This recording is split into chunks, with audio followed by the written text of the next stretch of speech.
Dostlar selamünaleyküm. Burası Ebu Zuhur Askeri Havalimanı. Türkiye'ye mesafesi sadece 70 kilometre ve 18 Ağustos sabahı Suriye'deki bu askeri havalimanını İsrail vurdu.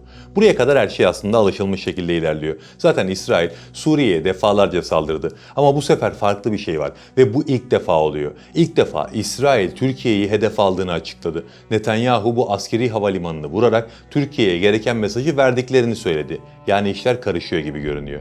Peki bu ne demek? İşler nereye gidiyor? Türkiye ile İsrail arasında bir savaşa ya da en azından bir çatışmaya doğru mu ilerliyoruz? Bugün çok hızlı bir şekilde bu saldırıyı değerlendirelim.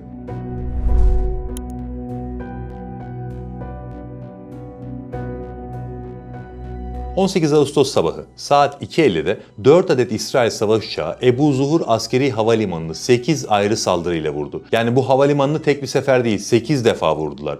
Ebu Zuhur Askeri Havalimanı Suriye'nin kuzeybatısında Hama ile Halep vilayetlerinin arasında stratejik bir geçiş güzergahı. Türkiye sınırına da yalnızca 70 kilometre mesafede. Aktif miydi burası derseniz Suriye İç Savaşı sırasında burası çok büyük ölçüde tahrip olmuştu ve atıl durumdaydı. Neredeyse 10 yıldır hiç kullanılmıyordu. Ama İsrail burayı yoğun şekilde vurdu. Ve ilginç şekilde bu üste Ruslardan kalma eski Su-22 jetleri ve L-39 eğitim uçakları varken ve İsrail bunları görebiliyorken kesinlikle bunları vurmadı. Bombardıman doğrudan üssün pist altyapısını, şantiye depolarını ve yönetim binalarını hedef aldı. Saat 2.50 olduğu için ve burası zaten aktif bir havalimanı olmadığı için kimseye bir şey olmadı. Ama havaalanının yeniden kullanılması için artık ciddi bir bakımdan geçmesi gerekiyor. Saldırının zamanlaması ilginç çünkü saldırıdan bir gün önce bu havalimanındaki pistlerin onarımı ve üssün yeniden faaliyete geçirilmesi için bölgede bir Türk heyetinin keşif yaptığı söyleniyor. Bunun üstüne buranın vurulması elbette şaşırtıcı ama daha şaşırtıcı olan kısım Netanyahu'nun açıklaması. Normal şartlarda Suriye üzerinden Türkiye ile İsrail arasında bir çekişme olduğu zaten biliniyor. Aralık 2024'te Beşar Esad rejimi çökünce Suriye'de çok büyük bir değişim dönemi başladı. Bu süreçte yeni yönetimin sırtını dayadığı güç Türkiye oldu. Türkiye her açıdan Suriye'yi destekliyor ve sözde bir destek de değil bu. Hem devlet yapısının hem de ordunun yeniden inşası için Türkiye çok etkin şekilde sahada ve bu durum İsrail'i inanılmaz rahatsız ediyor. Çünkü İsrail uzun yıllardır Suriye hava sahasında mutlak bir operasyonel serbestliğe sahipti. Haliyle Suriye ordusunun canlanacağı her seçenek onlar için kabul edilemez. İşte bu yüzden Türkiye ile aralarında bir gerginlik olduğu biliniyor. Ama bu sefer ilk defa bir şey oldu. Netanyahu doğrudan Türkiye'yi hedef gösterdi. Televizyona bir röportaj verdi ve aynen şu ifadeleri kullandı. Türkiye'nin güneye doğru inen askeri yerleşimine müsamaha göstermeyeceğiz ve buna izin vermeyeceğiz. Çünkü bu bizim için bir tehdit teşkil ediyor.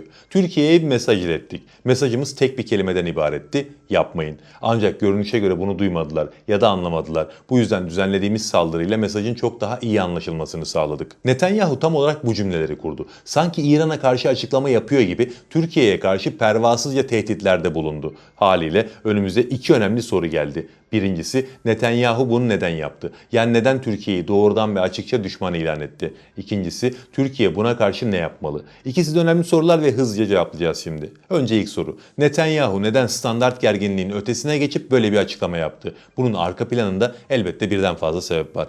Birincisi az önce söylediğim gibi İsrail Suriye'de operasyon serbestisini korumaya çalışıyor. İsrail için Mabam doktrini yani savaşlar arası savaş adı verilen bir doktrin geçerliydi. Bu doktrin kapsamında İsrail ordusu diğer savaşların yanında sürekli Suriye'deki İran vekillerini vuruyordu. Yani bir savaş yoksa da arada bunu mutlaka yapıyorlardı. Evet şu an Suriye'de İran etkisi bitti ama İsrail'in istediği şey Mabam doktrininin merkezine bu sefer Türkiye'yi almak. Tabii ki o işler o kadar basit değil. Türkiye İran'a benzemez. Doğrudan askeri varlığının vurulması bu bölgeyi cehenneme çevirir. Bu noktada tabii şunu diyebilirsiniz. Vurdu işte. Sonuçta Ebu Zuhur Havalimanı'nı Türkiye'yi hedef alarak vurdular. Ama orada şöyle bir şey var ki Türkiye'nin orada hiçbir varlığı yoktu. Yani Netanyahu özellikle açıklamasaydı orada hedefin Türkiye olduğunu anlayamazdı bile kimse. Öyle bir durum var. İkinci olarak da elbette Suriye'deki nüfuz mücadelesi. Suriye'de Türkiye'nin güçlenmesinin onlar için tehlikeli olduğunun farkındalar. O yüzden böyle bir mücadeleye girdiler. Çünkü Türkiye Suriye'de yavaş yavaş bir koruma şemsiyesi inşa edecek. Bunun farkındalar. Türkiye'nin hem havadan hem karadan Suriye'de sağlayacağı bir koruma ağı hem İsrail Hava Kuvvetleri'nin hem de İsrail istihbaratının hareketini engeller. Onlar da bunun farkında oldukları için ve ilerleyen dönemde doğrudan Türk askerini hedef alamayacakları için şimdilik Ebu Zuhur gibi boş havalimanlarını hedef alarak gözdağı vermeye çalışıyor. çalışıyorlar.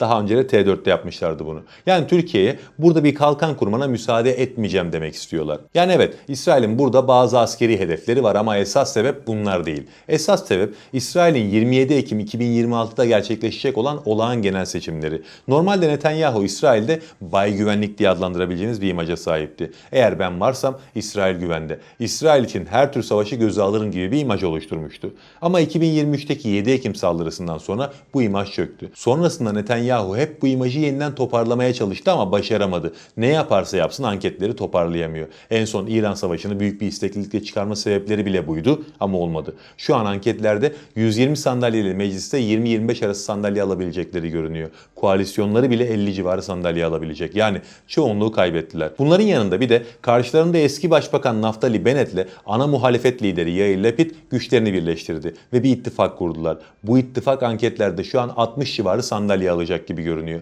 Yani İsrail sağı çok büyük bir paniğe kapıldı. Bu sıkışmışlık hali içinde Netanyahu'nun elinde kalan en güçlü koz dış politikayı manipüle edip milli güvenlik sorunu algısı oluşturmak. Sağ seçmeni bu beka sorunu algısı üzerinden konsolide etmeye çalışıyor şu anda. İşte yapılan saldırının da esas sebebi bu. Türkiye savaşmaya cesaret edebilecekleri bir ülke değil normalde. Bu saldırıyı yapıp sandığa 2 ay kala milliyetçi seçmen tabanını kenetlemeye çalışıyorlar o yüzden. Yani şu an Netanyahu bir kriz mühendisliği yapıyor. Saldırının sebepleri iyice anlaşılmıştır diye düşünüyorum. O yüzden daha fazla uzatmayalım. Daha detaylandırılabilir aslında. Ama şimdi ikinci kısma geçelim. Yani Türkiye ne yapmalı? Bu noktada dünden beri özellikle sosyal medyada vuralım, asalım, kıralım, dökelim gibi çok fazla paylaşım gördüm ama akıllı davranmak lazım. Öncelikle şunu unutmayın. Bu saldırı üzerinden bir mütekabiliyet oluşmuyor. Çünkü Ebu Zuhur askeri havalimanında Türkiye'nin hiçbir varlığı yok. O yüzden Netanyahu'nun açıklamaları aslında çok da bir şey ifade etmiyor. Yani bu saldırıyı Türkiye'ye yapılmış bir saldırı olarak kabul edip doğrudan İsrail'i vurmak özellikle şu ortamda gereksiz bir hareket olur.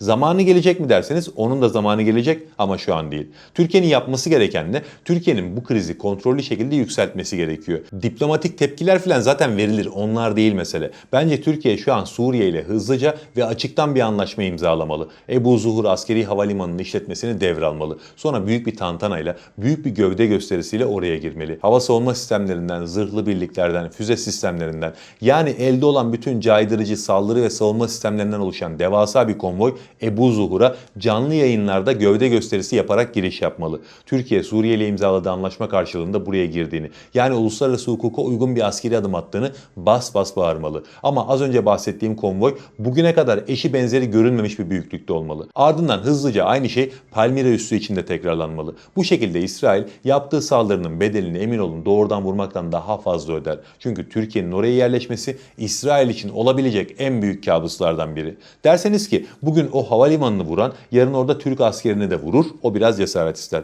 Türk askeri oradayken oraya bir mermi bile atmaya kalkan bedelini çok ağır öder. Esad daha önce görmüştü bunu. O yüzden bunu Netanyahu bile göze alamaz. Alırsa da dediğim gibi hiç istemeyecekleri bir sonla karşılaşırlar. Bugüne kadar hiçbir savaşta doğrudan kayda değer bir devletle savaşmadılar. Yani bakmayın İsrail'in oluşturduğu o güçlü ordu algısına. Türkiye başkalarına benzemez. Savaş çığırtkanlığı yapmaz ama hiçbir şartta da savaştan kaçmaz. Cumhurbaşkanı Erdoğan bunu zaten net şekilde belirtti geçenlerde. Bence bunu test etmeye kalkacak bir güç de yok bu bölgede. Hatta yeryüzünde diyebilirim. Allah'a emanet olun.